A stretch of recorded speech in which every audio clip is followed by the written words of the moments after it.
iyo tuvuze factors of production tuba tuvuze ibintu byose entrepreneur cyangwa se factors uwo twita entrepreneur cyangwa se umuntu umuhuzabikorwa w'umushinga wazanye igitekerezo ahuza kugira ngo abikoreshe mu guproducinga cyangwa se mu gukora ikintu runaka. Ahangaha izizwi n'abekonomiste cyangwa se izatoranijwe tuvuga ko ari enye.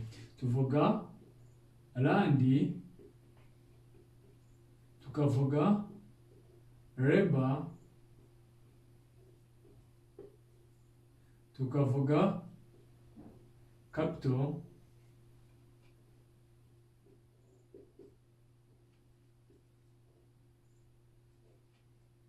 tukavuga entrepreneur.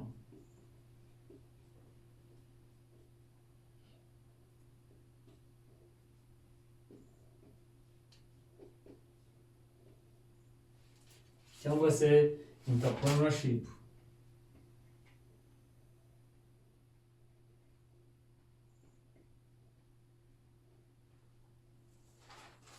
Ni ukuvuga ngo iyo tuvuze land tuvuge urugero buri kintu cyose ushaka guproducinga, ni ukuvuga any product cyangwa se anything that you want to produce, dukenera icyo twita input.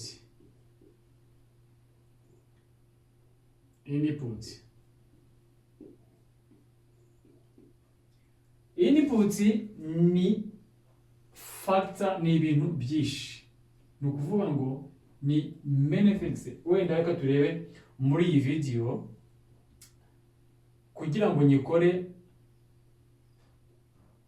nkeneye input nyinshi. Hari umuntu, hari computer, wenda hari kamera, hari microphone, hakabamo nicyo twakwita land cyangwa se icyumba cyangwa se ahantu ho kuyikorera. Ni ukuvuga ibi byose tubikombininze nibyo twita input. Ni ukuvuga ngo nibyo twakoresheje kugira ngo tubashe guproducinga ino video uri kureba. Ugiye kubireba neza wasanga harimo zino factor of production uko ari eshatu. Noneho twajya gushyiramo iya kane, ni uburyo ukombininga zino factors of production uko ari eshatu, noneho ukazicoordinatinga. Iyo coordination niyo twita entrepreneurship. Iva ku entrepreneur. Ni ukuvuga ngo entrepreneur ni wa muntu w'initiative cyangwa se wazanye igitekerezo cyo gukora product runaka.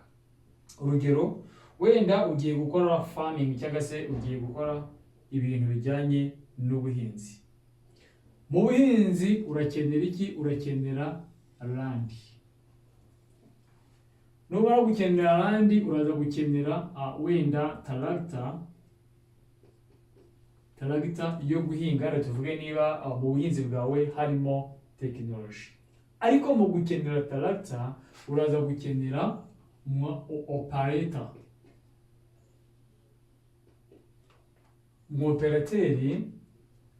Umoperateur wo kugira gute? Wo gutwara ya tractor. Iyi tractor nubwo dukeneye land iragaruka hano ihinduke capital. Nukuvuga capital ni iki? Capital ni ibintu byose byabaye produced kugira ngo bizifashishwe mu guproducinga. Ni ukuvuga ngo ni ibintu byakozwe kugira ngo bizifashishwe guproducinga cyangwa se gukora ibindi bintu. Nkuko nk'urugero nari mbahaye bwa mbere, ubu ndimo nakora iyi video, ariko kugira ngo mbashe kuyikora hari kamera zakozwe, hari microphone, hari computer. Ibyo bintu twabyita cyangwa se nibyo twita capital bidufasha kugira ngo dukore ya video. Nyamara ibyo bintu nabyo ni ibindi byakozwe. Ni ukuvuga iki? Ni ukuvuga ngo mu buryo bwa economy cyangwa se mu buryo bw'ubukungu, ibyo bita capital bitandukanye n'ibyo wowe cyangwa se undi muntu wese usanzwe udakoresha context za economy yita capital. Umuntu usanzwe ibyo yita capital ni aba ari kureba kuri financial cyonyine, akavuga ngo nimbona capital nzatangira business iyi n'iyi. Nyamara muri economics cyangwa se mu bukungu, capital ikoreshwa nka factors of production itandukanye n'iki, itandukanye na financial. Kimwe nuko entrepreneurship rimwe na rimwe tuyita technology.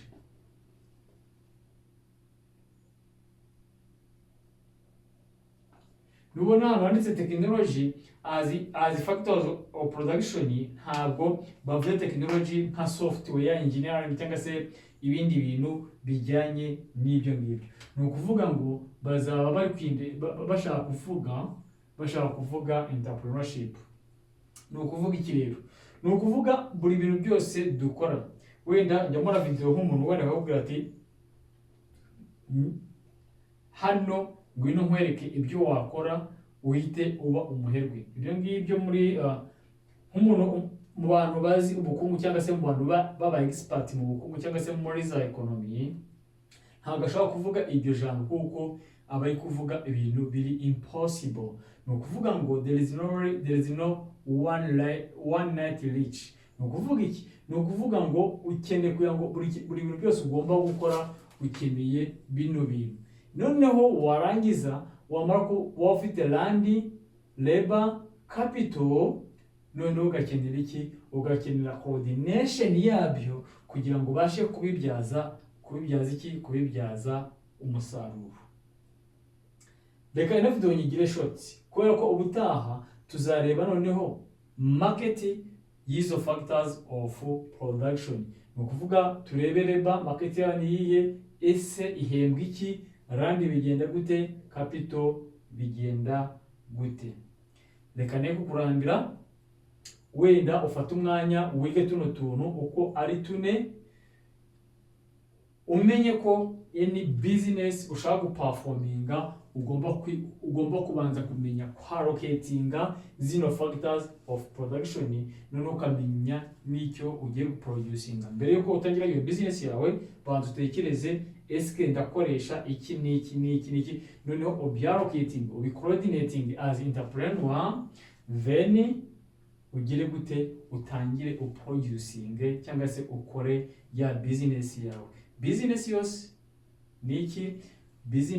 Business yose itanga output cyangwa se itanga umusaruro. Ni ukuvuga waba ugiye gukora service, waba ugiye gukora iki, uzakenera bino bintu kuko uzakenera gushyira office, uzakenera abantu bo gukoresha, uzakenera capital, ama computers n'ibindi. Ni ukuvuga ngo any kind of product that you want to produce uzakenera cyangwa se you will need those factors of production. So mu rwego rwo kwigira short, reka ngushishikarize gukora